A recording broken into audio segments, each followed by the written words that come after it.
विश्वानि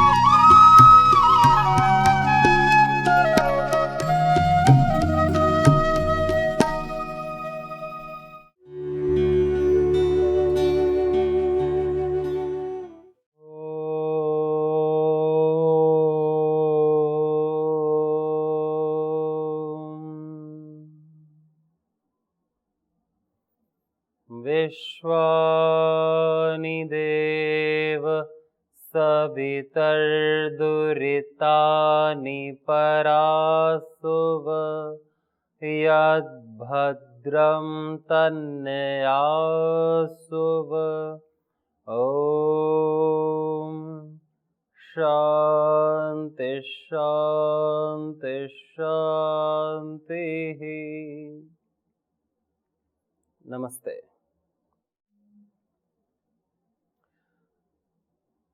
हर प्रकार के साधकों का ख्याल भगवान रखते हैं। भक्त भी 4 प्रकार के बताए श्रीमद् भगवद गीता में। आर्त, जिज्ञासु, अर्थार्थी और ज्ञानी। जो आर्त है वो अपने दुख से प्रेरित होकर के भगवान की शरण में जाता है कि भगवान मेरे ये दुख दूर करो, कष्ट दूर करो।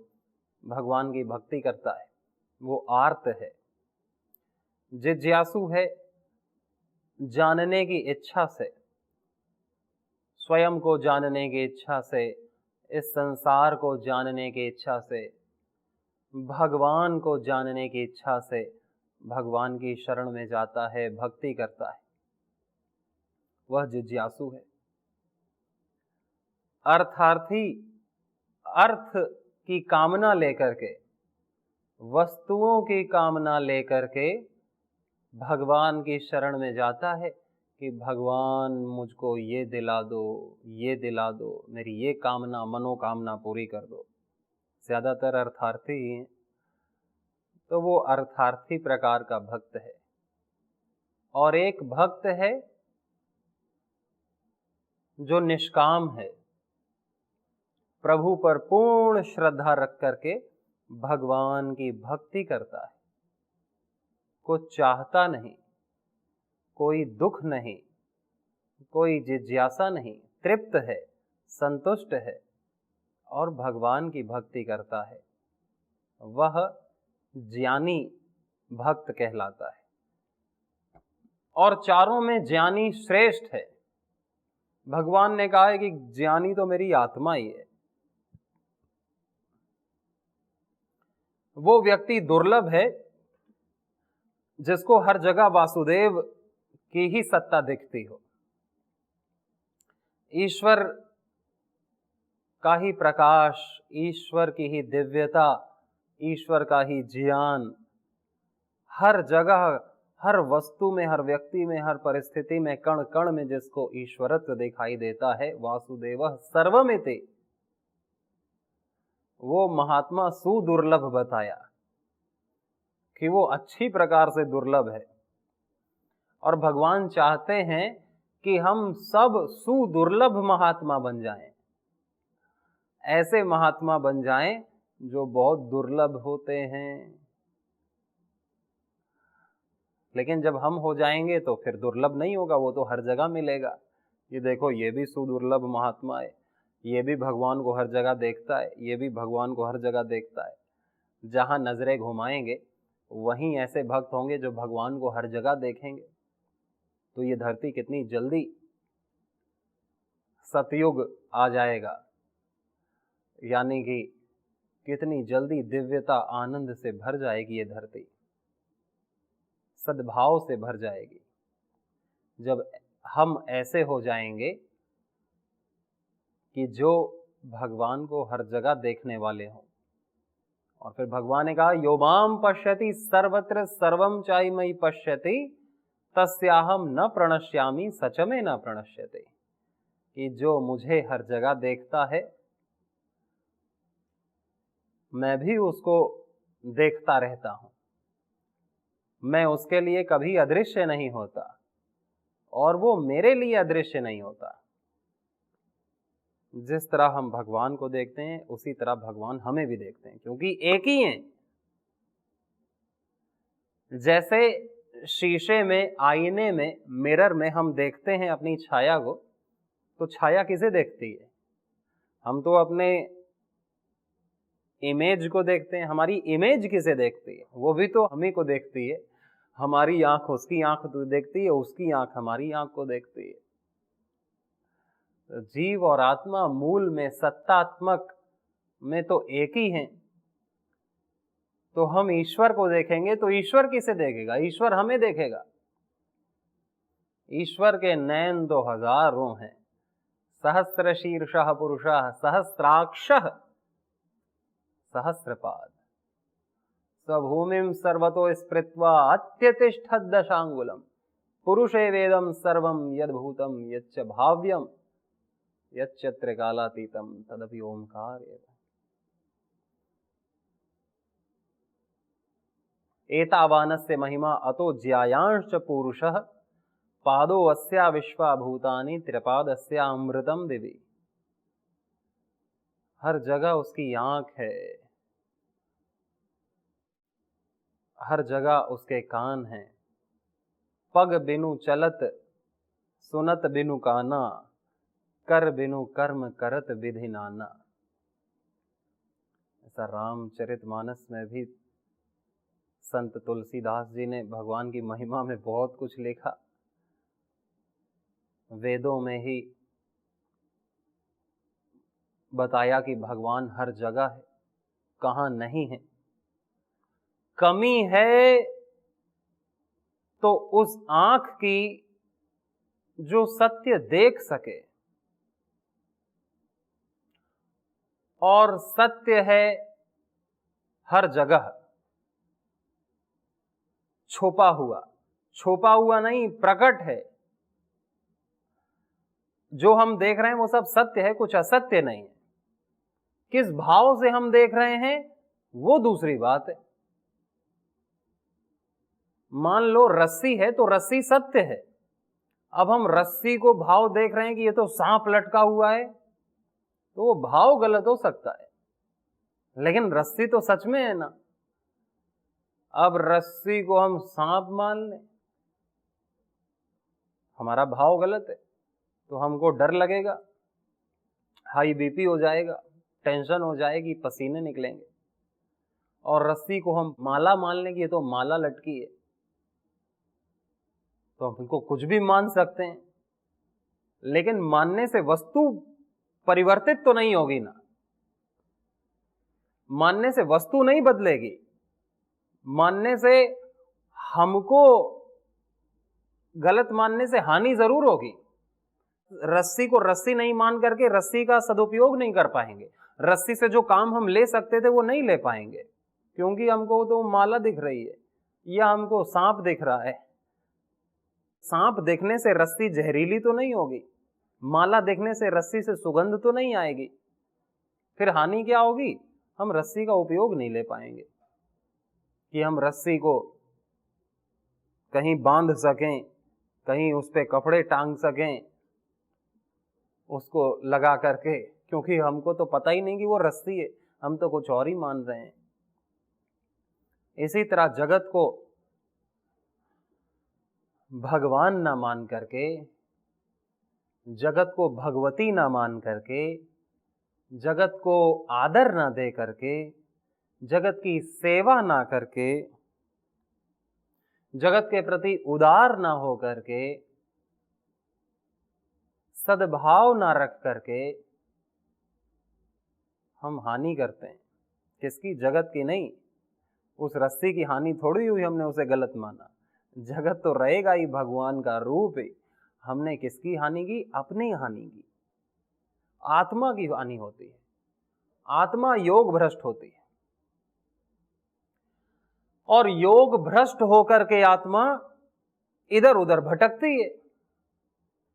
योग भ्रष्ट तो फिर भी बहुत ऊंची स्टेट है कि किसी महात्मा के यहाँ ही जन्म होता है, किसी महानुभाव के यहाँ, महाजन के यहाँ जन्म होता है। योग भ्रष्ट तो अच्छी स्टेट है, लेकिन इस जगत को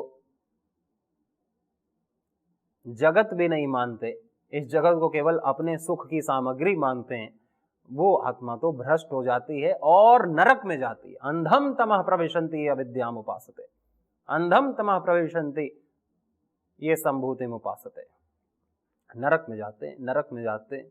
ऐसा तो कई बार कहा उपनिषद ने, वेद ने, गीता ने, हर संत की वाणी ने, ईश्वर की वाणी ने,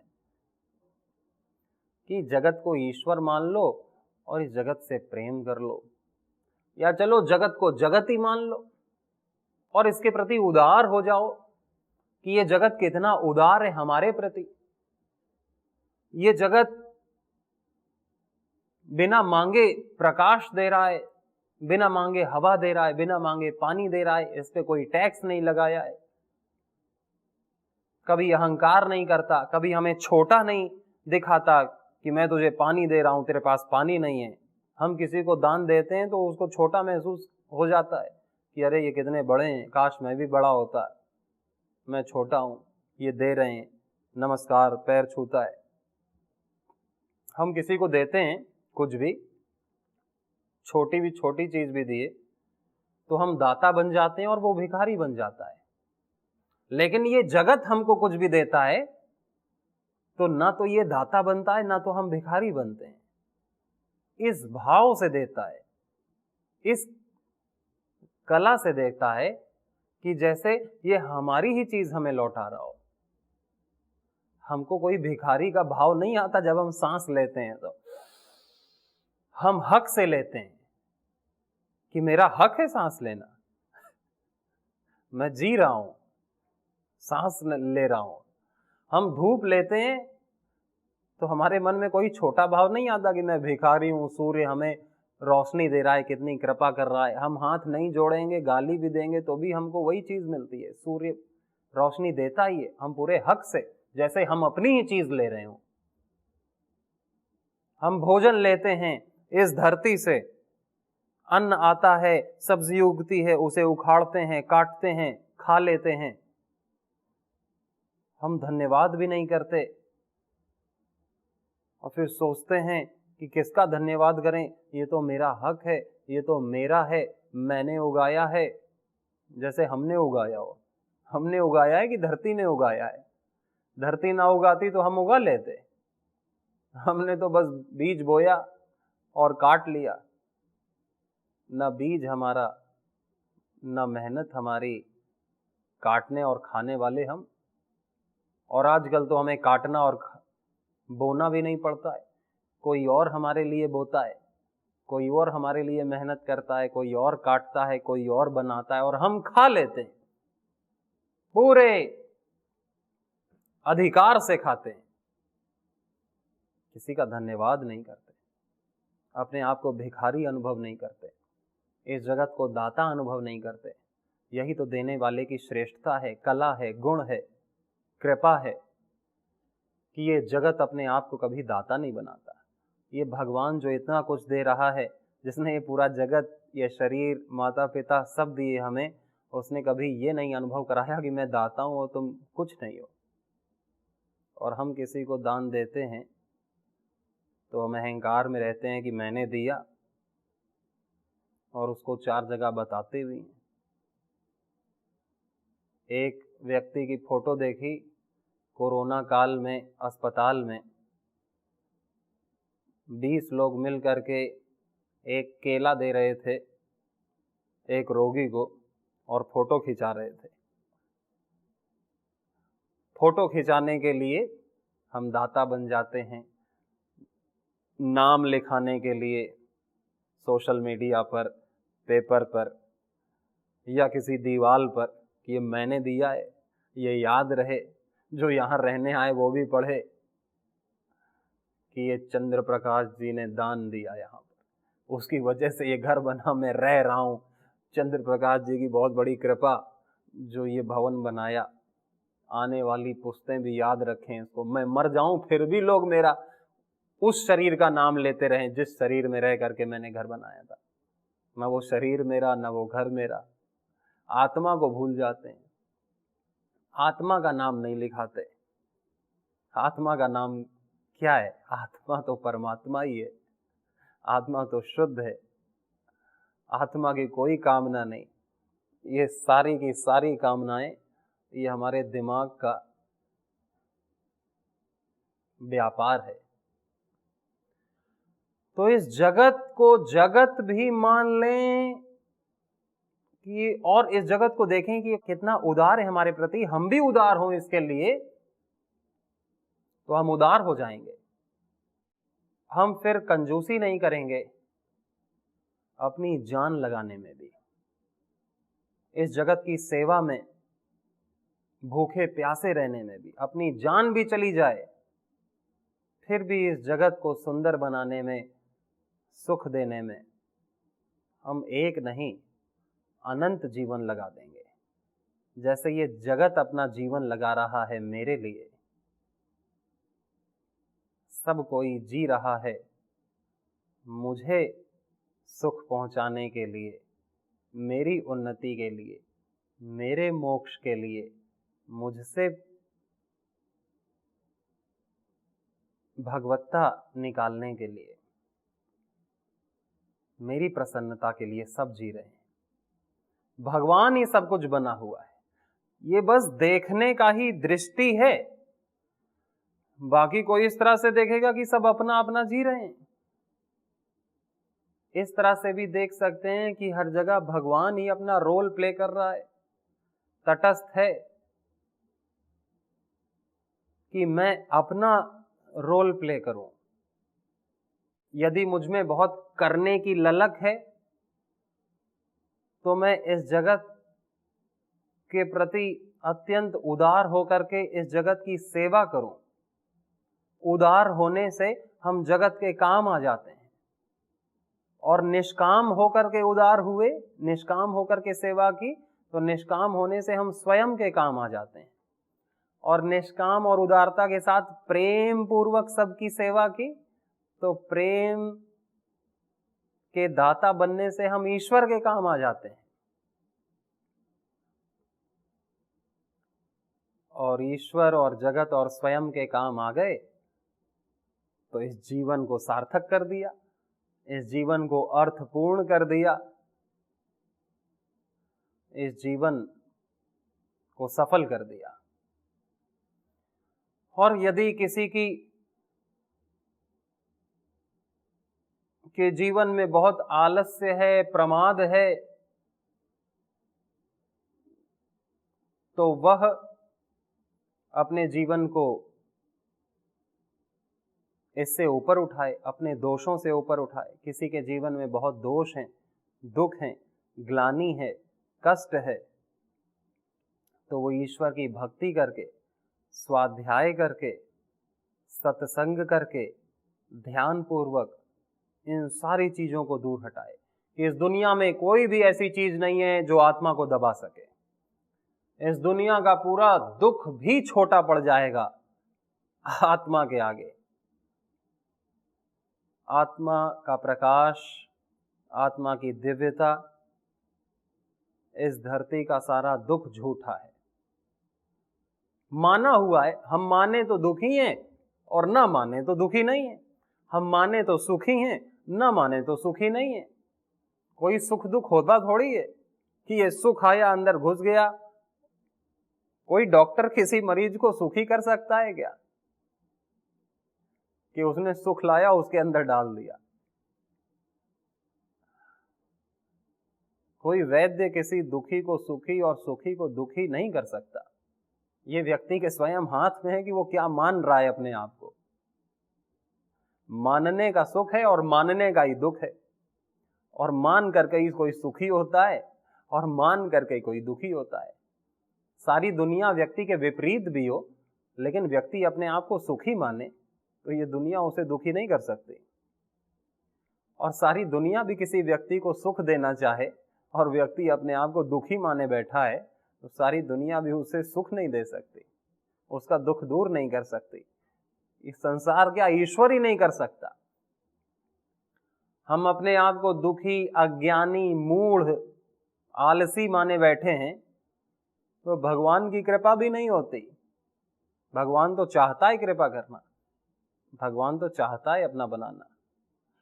लेकिन भगवान भी नहीं कर सकता, क्योंकि हमें माना है, बस माना है, चीज नहीं है, बस माना है कि हम दुखी हैं।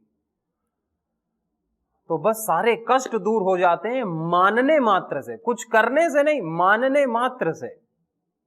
करना तो होता है कुछ चीज को सुधारने के लिए, सुंदर बनाने के लिए, किसी की मदद करने के लिए तो हाथ पैर चलाना पड़ेगा।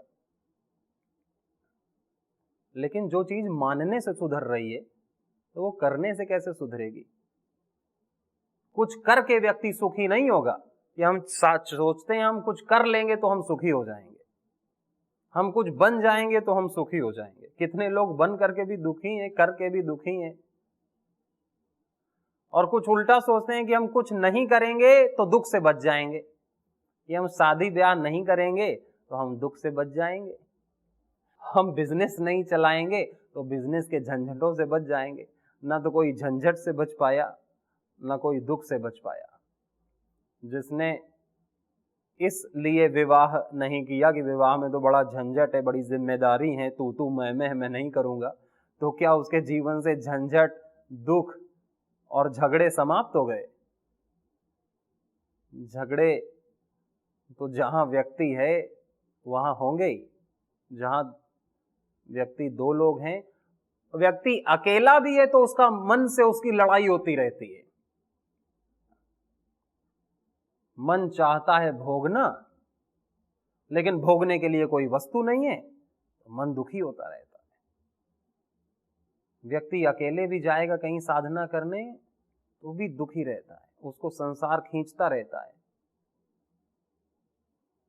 वो बोलना चाहता है लेकिन किससे बोले, कोई है ही नहीं। वो प्रेम करना चाहता है, किससे प्रेम करे, कोई है ही नहीं। वो लड़ना चाहता है, किससे लड़े, कोई है ही नहीं। दुखी होता है। तो ये नहीं कि हमारे सुख और दुख का कारण यह संसार है, यह समाज है, कोई व्यक्ति है, कोई वस्तु है, कोई परिस्थिति है।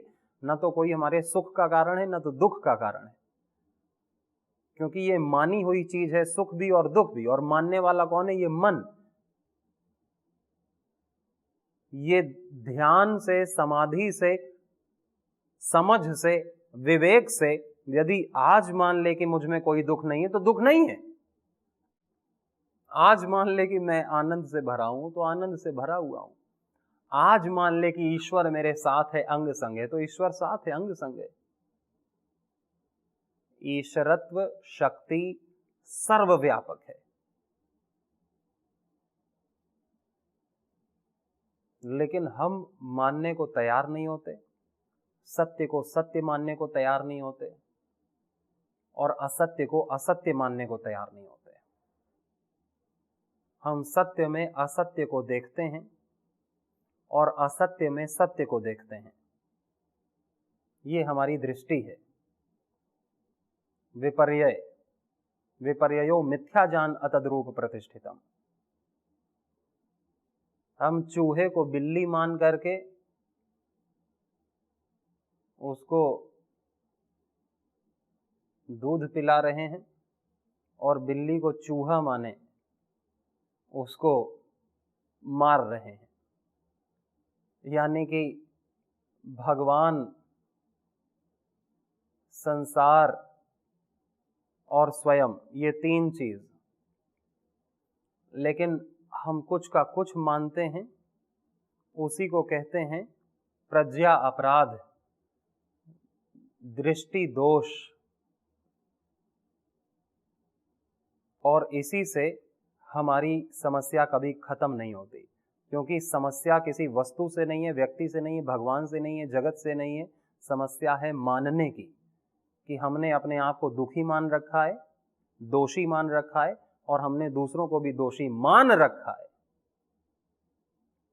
अब जो चीज मानी हुई है उसको कोई वैद्य कैसे ठीक करेगा? अब किसी ने अपने आप को मान रखा है कि मैं रोगी हूं, और व्यक्ति है स्वस्थ, और उसने अपने आप को मान रखा है कि मुझे कैंसर है, तो इसका इलाज किस एम्स में होगा? इसका इलाज तो भगवान भी नहीं कर पाएंगे, कि व्यक्ति स्वस्थ है लेकिन उसने मान रखा है कि मेरे को कैंसर है, और इसी मानने से मानसिक रोग और फिर साइकोसोमेटिक रोग तो उसको हो जाएंगे। कुछ दिन में कैंसर के लक्षण भी दिखने लगेंगे, सूखने लगेगा, मन खराब होगा, शरीर खराब होगा, गलत सोचने से ही सारा अस्तित्व खराब होने लगता है, मरेगा। लेकिन किसी के पास अब भ्रम का इलाज तो नहीं है ना, इलाज तो उसी का होगा जो चीज सत्य है। असत्य का कोई इलाज नहीं, असत्य के लिए उसे करना ही नहीं, असत्य के लिए बस उसे सत्य का ही चिंतन करना है, असत्य का चिंतन नहीं करना। ये साधना चिंतन की है कि हम चिंतन से अपने सारे दुख मिटा सकते हैं, ईश्वर की प्राप्ति कर सकते हैं, सत्य का दर्शन कर सकते हैं। सभी को बहुत सारी शुभकामनाएं। नमस्ते।